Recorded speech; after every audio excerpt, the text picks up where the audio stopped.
안녕하세요. 경제자유 외시장 투동자 연구소입니다. 오늘은 투자하는 노동자의 경제적 자유로 가는 현금 흐름에 대해서 한번 이야기해 볼 거고요. 평범한 직장인이 경제적 자유를 얻는다는 건 굉장히 힘든 일이잖아요. 근데 이런 걸 얻기 위해서 큰 그림을 그려야 된다고 저는 생각을 하는데, 그 큰 그림을 한번 오늘 살펴보고 이걸 그리는 방법에 대해서 좀 이야기해 볼까 합니다. 그럼 시작할게요.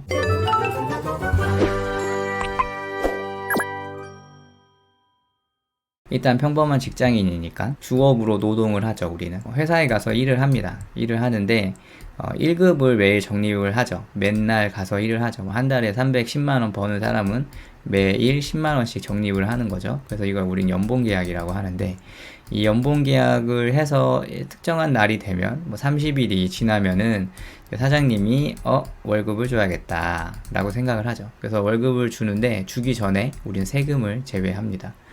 세금으로 이제 국민연금에 강제적으로 돈을 내고, 그 다음에 건강보험료, 장기요양, 소득세, 지방세를 내게 되죠. 세금을 내고 나서 그 실수령액을 월급이라는 이름으로 받게 됩니다. 제가 이 연말정산에 대해서는 아직 얘기를 하지 않았는데, 연말정산이 그렇게 어려운 개념이 아니에요. 쉽게 생각해서 연말정산은 내가 1년 동안 낸 소득세와 지방세를 다시 되돌려 받는 걸 의미합니다. 그래서 이걸 기납입세금이라고 하는데, 내가 이 소득세와 지방세를 세금을 미리 냈다고 생각하시면 되고, 노동을 하기 위해서 비용이 많이 들었다 하면은 이 금액을 일정 부분 돌려주는 겁니다. 많은 분들이 그런 거를 잘 모르더라고요. 내가 1년 동안 연말정산을 해서 소득공제, 세액공제 받고서 환급금이 얼마인지를 모르는 사람들이 되게 많은 것 같아요. 소득세, 지방세를 더하면 된다는 얘기를 말이 안 해주니 알 수가 없겠죠. 연말정산에 대해서는 이제 연말 정도 되면은 제가 한번 영상을 촬영하도록 할게요. 아무튼 이런 개념이고, 월급을 우리가 받으면은 여기서 이제 그냥 월급을 받았으니까 내가 얼마를 쓰고 남는 돈 저축하고 혹은 투자하고 이런 식으로 생각을 하기도 하지만, 이걸 조금 디테일하게 볼 필요가 있어요. 그래서 월급 비용이라는 단어를 제가 만들었죠. 월급 비용. 노동을 판매하기 위해서 필요한 비용입니다. 우리가 회사에 가야 되니까 교통비를 쓰고, 회사에서 점심 먹고, 휴대폰으로 사장님 전화 받고, 사람들하고 어울리니까 친목비 쓰고, 빨개 벗고 갈 수 없으니까 꾸민비 사용하고, 그리고 개인 용돈 필요하고요. 다치면 안 되니까 보험료 필요하고, 이런 거 월급 비용과 월급 원가에 대해서는 여기 영상 보시면은 자세하게 나오니까 그거 보시면 되고요. 그리고 저 같은 경우에 이제 상테크나 카테크에 대해서도 잠깐 얘기를 했었죠. 그래서 휴대폰비나 또 월급 원가의 통신비를 상테크에서 해결을 하고 신용카드 사용 이익을 얻게 되죠. 그리고 나서 이 돈이 월급에서 이 비용을 빼고 월급 원가로 가게 됩니다. 아까 월급 비용은 노동을 판매하는 돈이었는데, 월급 원가는 제 노동을 생산하기 위한 돈이죠. 그러니까 제가 건강하게 살아 있어야 되니까 거기에 사용되는 돈을 의미합니다. 거주비나 인터넷비나 아파트 관리비나 세금 내고 또 생활비나 경조비 등등이 있죠. 이 월급에서 월급 비용을 뺀 걸 찐 수령액이라고 제가 얘기를 하는데, 찐 수령액의 20%를 월급 원가로 넣는 거를 좀 목표로 해요. 이 20%를 제가 그냥 잡은 게 아니라 이렇게 20%로 잡게 되면은 대략적으로 한 이 투자금으로 64% 정도를 사용할 수 있습니다. 그래서 20%로 잡은 거예요. 그래서 찐 수령액을 이제 파킹 통장으로 넣는 거죠. 제 영상에서 아마 파킹 통장에 대해서 제일 많이 얘기를 했을 거예요. 이게 왜냐면 되게 핵심이기 때문에. 이 파킹 통장에 넣는 이유는 누누이 얘기하지만 인플레이션을 막기 위해서입니다. 애써 힘들게 번 돈 있잖아요. 이렇게 힘들게 번 돈이 이제 1년이 지나고 2년이 지나면서 구매력이 계속 떨어지는 거죠. 그래서 거의 인플레이션은 매년 3% 정도로 이제 잡는데, 이거를 그나마 파킹 통장에 현금이 있으면 해지를 할 수 있는 거예요. 그래서 지금 파킹 통장의 이율이 높아서 한 세후 연 2.xx% 정도 되니까 굉장히 큰 해지가 되는 거죠. 그리고 이 부업 수익이 있어요. 우리가 주업으로 노동을 하기도 하지만 이 부업으로도 노동을 하잖아요. 근데 부업 비용을 제외하고 부업 세금은 이제 종합소득세로 납부를 하고, 이 부업 수익을 파킹 통장으로 넣게 됩니다. 지금 시대의 이 부업은 조금 필수인 것 같아요. 있으면 너무 좋고 없으면 좀 불안한 그런 시대인 것 같아요. 옛날처럼 우리 아버지 세대처럼 막 직장을 30년 동안 한 직장에서 막 다니고 그럴 수 있는 시대가 아니어서 여기에도 좀 많은 신경을 써야겠죠. 그리고 나서 파킹 통장에서 돈이 다 모였으면은 여기서 이제 투자금으로 넘어가게 됩니다. 그래서 투자를 하는데 저 같은 경우에는 제가 나름대로 고안한 이런 적립식 투자를 하고 연금저축에서 자산 배분하고 ISA 계좌에서 펀드 투자하고 그 다음에 저희가 직장에서 월급을 받을 때 퇴직금을 만약에 DC형으로 들었으면 IRP 계좌가 생성이 될 거예요. 그럼 여기서 또 ETF 투자할 수 있으니까 저 같은 경우에는 배당주를 분할 매수하고 있는데 뭐 이런 투자를 하기도 하고요.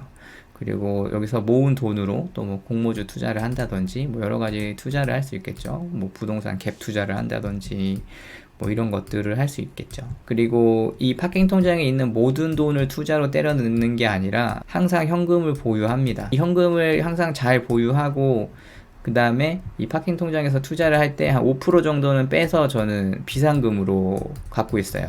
비상금으로. 그리고 나머지 95%를 이렇게 투자를 하죠. 투자를 하면은 또 투자 세금이 필요해요. 뭐 ETF 사거나 주식을 사면은 위탁 수수료, 유관 수수료, 증권 거래세를 내야 됩니다. 이거를 다 내고 나서 나온 투자 수익 중에 또 과수익으로 세금이 잡히죠. 우리가 너무 투자 수익을 많이 내면은 금융종합소득세나 금융투자세는 2025년부터 뭐 한다고 하는데 내게 되면 이 이득을 또 파킹 통장으로 넣게 됩니다. 그럼 여기서 또 이자 수익을 또 갖고 오게 되고 계속 선순환이 되는 거죠. 제가 생각할 때는 이런 큰 그림을 그려서 지켜나가는 게 가장 이상적이라고 생각이 들어요. 제가 영상을 올리면서 사람들 반응이나 지금 같이 있는 단톡방이나 뭐 이런 거를 보면서 제가 느끼는 건 뭐냐면 사람들이 시야가 되게 좁은 사람들이 많은 것 같아요. 그래서 어떤 상테크에 대한 제가 영상을 올리면 그 상테크를 어떻게 하는 건지를 이제 많이 고민을 하죠. 근데 그건 좀 당연하다고 보는데 자기가 이게 엣지가 있다고 생각하니까 거기다 시간을 할애하는 건 당연한데 이런 거를 하기 전에 이런 게 지금 돼 있는지가 저는 사실 큰 의문이에요. 이 큰 줄기가 되고 나서 이런 곁다리가 이렇게 들어와야지 되는데 사실 부업도 저는 곁다리라고 봐요. 부업으로 성공하면 좋지만 시간만 쓰는 경우도 생길 수 있거든요. 괜히 시간만 다 날리는 경우나 아니면 부업을 어설프게 했다가 자기의 뭔가 창업 자금을 날리는 그런 경우가 있을 수도 있으니까 그런 경우도 있는데 제일 중요한 거는 이 큰 줄기가 저는 중요하다고 생각을 하는데 이런 곁다리 같은 거에 사람들의 뭔가 시선이 몰려서 뭔가 허송세월을 보내는 경우가 좀 있다 라고 생각이 좀 들어요. 그래서 좀 그러지 않았으면 좋겠다는 생각에 이 경제자유로 가는 현금 흐름에 대해서 오늘 한번 이야기를 해본 겁니다.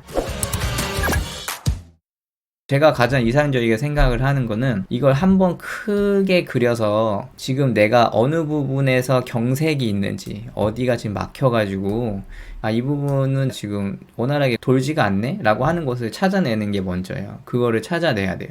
만약에 내가 월급은 받는데 월급 비용 같은 거를 생각을 안 해봤어요. 내가 얼마 쓰는지를 모르겠어. 그리고 다음 달에도 내가 쓰는 비용이 계속 변동이 엄청 커. 전달에 50만 원 썼는데 이번 달에 150을 썼어. 뭔가 그런 거죠. 그런 변동이 심하면은 이런 투자금은 좀 변동이 없이 계속 장기로 투자를 해야 되기 때문에 변동이 심하면은 심리적으로도 본인이 좋지가 않아요. 내가 돈이 일정 부분이 계속 들어오고 내가 이 일정 부분이 들어오는 돈을 그냥 난 투자만 하면 돼 라고 생각하는 거랑 이게 변동이 심해가지고 이번 달엔 여유가 50만원 밖에 없네? 라고 하면은 이런 거를 절대 살 수가 없어요. 50만원 사서 뭐해? 라는 생각이 들면 들었지 사기가 힘듭니다. 그럼 장기 투자를 하기도 힘들고 그러면은 투자 중단이 되는 그런 지지 않아도 되는 그런 리스크를 또 감내해야 되는 상황이 생길 수도 있어요.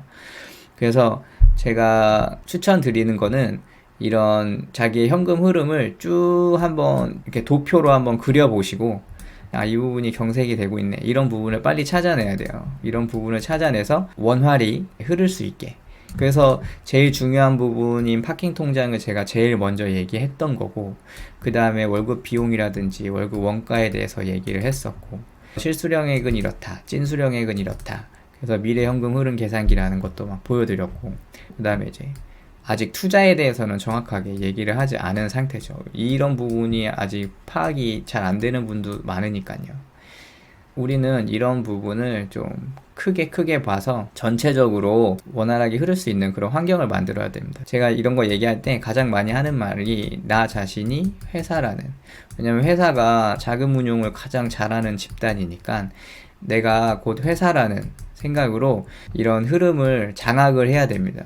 이런 흐름을 장악하지 못하면은 계속 돈이 어디로 새거나 아니면 계속 쌓이지 못하는 그런 상황을 맞이하게 됩니다. 그래서 이거를 좀 많이 강조하고 싶었고, 그리고 이렇게 큰 그림을 그려보실 것을 강조해 봅니다. 최근에 예금이나 적금 얘기 많이 했고, 또 파킹 통장 얘기 많이 했고, 그다음 뭐 상테크 얘기했고 했는데, 이런 거를 얘기하면 할수록 무슨 제가 짠테크 하는 사람도 아닌데 제 채널이 이렇게 짠테크 하는 채널이 아니에요. 오히려 저는 앱테크 이런 거 좀 반대하는 입장이고, 그냥 이 전체적인 흐름 중에 이렇게 메인 DC가 있고 그다음에 에피타이저나 뭐 이런 것들이 있는 건데, 그런 거보다는 뭔가 이런 거에 혹해서 막 제 채널이나 저희 뭐 단톡방에 오시는 분들이 있어 보여가지고 한번 얘기를 해야겠다고 생각을 해서 영상을 촬영하게 됐습니다. 그래서 오늘 요약을 하자면, 투동자가 경제적 자유로 가려면 큰 그림을 그려야 된다. 큰 그림을 그려야 되고, 내 돈이 어떻게 들어오고 어떻게 나가는지 좀 상세하게 볼 필요가 있다. 그 다음에 내 자신이 회사라는 생각을 갖고서 경영을 해야지, 경영자의 마인드가 안 되면은 사실 성공하기가 좀 힘들다라는 생각을 합니다. 그리고 투동자 채널은 짠테크 채널이 아니다.